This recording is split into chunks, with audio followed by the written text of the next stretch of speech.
Oya, tulia Dede, tulia.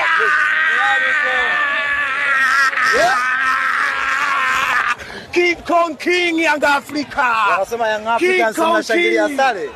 Sisi hatushangilii sare, sisi tunashangilia ubingwa. Alama 5 juu ya mnyama. Kama kanishindwa yeye, nani ataniweza tena NBC Premier League? Nani?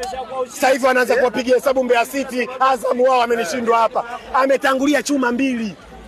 Mechi anaitaka, watu wamepiga comeback na nimempakata, nimemchezea mpira mkubwa, nimemzidi kwenye attacking, nimemzidi shoot on target, nimemzidi shoot off target, nimemzidi possession, yani nimemtawala, nimemfinyanga, nimemkunja nikamuonesha kwamba muungano sio priority yetu. Priority yetu ni NBC Premier League pamoja na CRDB.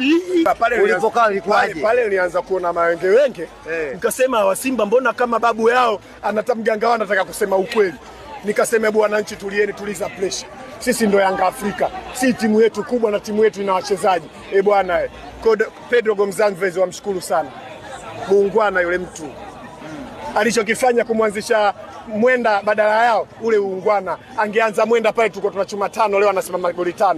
Ile goli la Chama lisingepatikana kwa sababu ni uzembe wa Mwenda, na ile assist ya nani ile? Ya Kibisawala isingepatikana kwa sababu limetokea kule kwa Mwenda. Kwa maana yake angeanza yao alikuwa nakula chuma 5 zimesimama.